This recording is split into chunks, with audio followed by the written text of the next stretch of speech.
अर्ज़े पाक से भारतीय स्पॉन्सर्ड दहशतगर्दों का सफाया। बलूचिस्तान में ऑपरेशन रद्दुल फितना 3 में बड़ी कामयाबी। मस्तूम, बोलान, वाशुक और आवरान में 15 ख्वारिज अंजाम को पहुंच गए। हलाक दहशतगर्दों से असलहा और बारूदी मवाद बरामद। सिक्योरिटी जराये के मुताबिक कार्रवाइयों से ख्वारिज के नेटवर्क को शदीद नुकसान पहुंचा।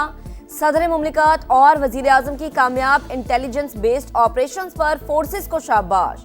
बलूचिस्तान से मुल्क दुश्मन अनासर के नेटवर्क को तबाह करना खुशाइंद करार।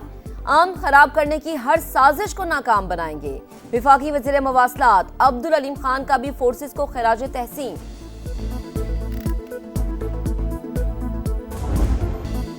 मीर रजा केस की तहकीकात में नया मोड़। अगवा का केस कत्ल के मुकदमे में तब्दील। दफा 302 शामिल। कब्र कुशायर पोस्टमार्टम रिपोर्ट के बाद नई दफा शामिल की गई। पुरानी खुसूसी टीम को मजीद काम करने से रोक दिया गया। DIG आमिर फारूकी की सरबराही में नई तहकीकाती टीम तश्कील। असर-ए-नौ तफ्तीश का आगाज करेगी। जाए वकुआ, लवाहिकीन और दीगर मुतल्लिका अफराद से पूछगछ करेगी।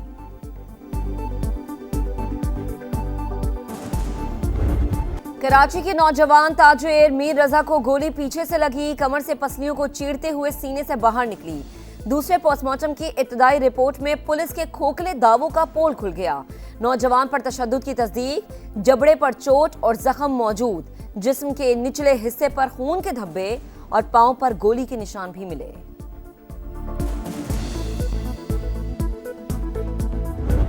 मर्डर हम पहले दिन से बोल रहे हैं, मर्डर जिसने किया उसका बताओ, उसको क्यों छुपा रहे हो? पुलिस को पता है, पुलिस को पता है। 10 रोज से कह रहा हूँ बेटे को तशद्दुद के बाद कत्ल किया गया, लेकिन तफ्तीशी टीम मुसलसल प्रेशर डालती रही। ये लोग कातिल को बचाने की कोशिश करते रहे। मीर रजा के वालिद मीर हुसैन का बड़ा इल्जाम। कहा कत्ल किसने किया बताया जाए। आखिर कौन है वो लोग जिनको बचाया जा रहा है? कत्ल को खुदकुशी करार देने की कोशिश क्यों की गई? वकील जिब्रान नासिर ने कहा पुलिस तफ्तीश के बजाय मुतासरा खानदान को हिरासत कर रही है। मीर रजा के माथे पर चोट का निशान था। लगता है कत्ल से पहले तशद्दुद किया गया। पुलिस की गफलत, लापरवाही या किसी को बचाने की कोशिश। मीर रजा केस में नए मोड़ के बाद संगीन सवालात ने सर उठा लिया। पिस्तौल की गोली का खोल वाक़े के मकाम से पहले रोज क्यों नहीं मिला? मकाम क्लियर होने के 8 रोज बाद कैसे मिल गया? खोल की फॉरेंसिक रिपोर्ट अब तक क्यों नहीं आई? गेस्ट हाउस का कई बार जिक्र आ चुका। गेस्ट हाउस का इस केस से क्या ताल्लुक है? अमले समेत 21 अफराद के बयानात को फाइल का हिस्सा क्यों नहीं बनाया गया? किसी के इशारे पर शवाहिद छुपाए जा रहे हैं या मामला कुछ और है? और वज़ीर दाखिला उन्होंने भी इस बात की यकीन दहानी कराई कि हुकूमत का इसके अंदर कोई इंटरेस्ट नहीं है। तो नई तफ्तीशी टीम है, इन्वेस्टिगेट करेगी। फैमिली को मुतमईन किया जाएगा, किसी चीज़ के ऊपर पर्दा नहीं डाला जाएगा। जिस किसी ने भी शफाफ काम किया है इंशाअल्लाह उसको कानून के कटहरे में लेकर आएंगे। मीर रजा केस से हुकूमत का कोई लेना देना नहीं। गैर जानिबदार तहकीकात की जाएंगी। मेयर कराची मुर्तज़ा वहाब की यकीन दहानी। कहा अहले खाना को मुतमईन करना जिम्मेदारी है। पुलिस कल तक खुदकुशी का पहलू देख रही थी। अब तहकीकाती टीम नई शवाहिद की रोशनी में हर पहलू पर काम करेगी। मुश्तरका दिफाई मुआहदे का हदफ ईरान नहीं। किसी रुकन मुमालिक पर हमला हुआ तो दिफाई मुआहदा फाल होगा। तुर्क वजीर खारजा हाकान फिदान का पैगाम। कहा मक्का डिफेंस ज्वाइंट एग्रीमेंट नेटो मुआहदे जैसा है। नेटो की तरह एक दूसरे के दिफा की जमानत दी। रुकन मुमालिक पर हमला ना होने तक कोई मुल्क हदफ नहीं होगा। मिस्र भी मुआहदे में शामिल हो सकता है। तीनों मुमालिक के वज़ीर ख़ारिजा की कमेटी कायम की जाएगी। जनरल सेक्रेटेरिएट भी कायम होगा। वाज़े किया कि आबने हुर्मुज़ दोबारा खोलने के लिए अमरीका को ईरान को हर्जाना देना होगा। बहरी नाकाबंदी खत्म की जाए, अमेरिका फौज वापस बुलाए। ईरान ने आबने हुर्मुज़ मुकम्मल तौर पर खोलने के लिए वाशिंगटन के सामने 6 शराइत रख दी। ईरानी कौमी सलामती काउंसिल के सेक्रेटरी बाकिर जुल्कदर ने कहा ईरान को पहुंचाए गए नुकसानात का पूरा हर्जाना दिया जाए। ईरानी कौम पर आयद की गई पाबंदियां उठाई जाएं। गैर मशरूत तौर पर मुंजमद असासे जारी किए जाएं। जंग हो या मुज़ाकरात, ईरान अपने इरादों से पीछे नहीं हटेगा। पासदारान इनकलाब का कहना है आबने हुर्मुज़ आबी गुजरगाह नहीं, एक महाज बन चुकी। शराइत तस्लीम होने तक आबने हुर्मुज़ पर कंट्रोल बरकरार रखेंगे।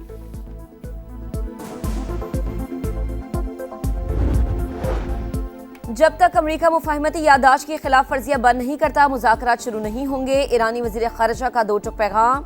कहा, वाशिंगटन के साथ बराह रास्त बातचीत नहीं हो रही, सिर्फ सालिसों के जरिए पैगामात का तबादला जारी है।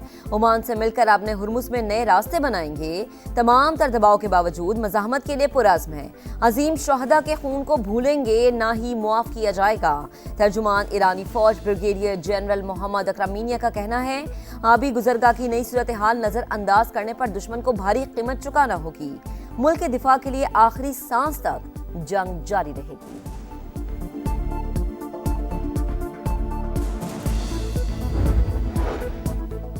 ईरानी यकीन दहानियों पर एतबार उठ गया, दबाव बरकरार रखेंगे। अमेरिकी नायब सदर JD वेंस का ऐलान। कहा, ईरान का जौहरी प्रोग्राम तबाह और फौजी सलाहियत खत्म कर दी।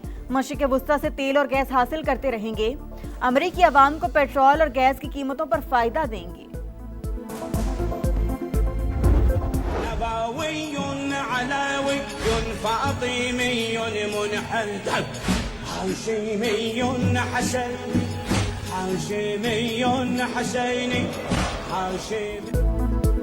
सुप्रीम लीडर बनने के बाद मुश्तबा खामनाई की पहली वीडियो जारी। वफ्द के साथ बातचीत। वीडियो कब, कहां और किस मकसद के लिए रिकॉर्ड की गई, ईरानी मीडिया का तफसीलात बताने से गुरेज। अमीर जमात इस्लामी हाफिज ईमुर रहमान का मक्का मुश्तरका दिफाई मुआहदे का खैर मकदम। ईरान और दीगर ममालिक को भी मुआहदे में शामिल करने की तजवीज़। कहा, जो कुव्वतें हमें दबाकर रखना चाहती हैं, उनकी साजिश नाकाम बनाना होगी। अफगान हुकूमत अपनी सरजमीन पाकिस्तान के खिलाफ दहशतगर्दी के लिए इस्तेमाल ना होने दे।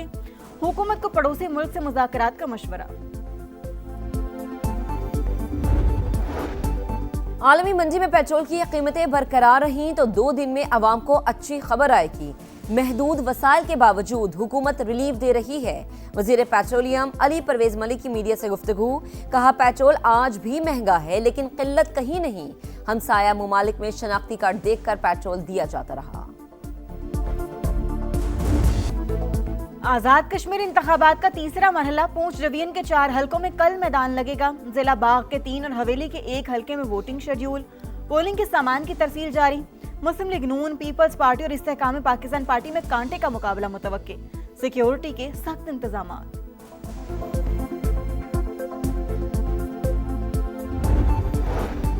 लाहौर में बादल बरस पड़े। गुलबर्ग टाउनशिप, हरबंसपुरा समेत मुख्तलिफ इलाकों में बारिश। पंजाब, खैबर पख्तूनख्वा, बलूचिस्तान, गिलगित बल्तिस्तान और आज़ाद कश्मीर में मजीद बादल बरसने की पेशगोई।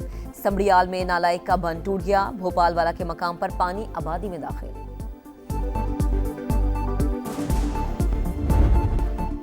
समंदरी तूफान डॉल्फिन चीन के मशरकी साहिल से टकराने के लिए तैयार। इमरजेंसी नाफिज। शहरियों को इनखला के अहकामात जारी। मुख्तलिफ इलाकों में 250 से 500 मिलीमीटर बारिश की पेशगोई। पहाड़ी इलाकों में लैंडस्लाइडिंग का खदशा।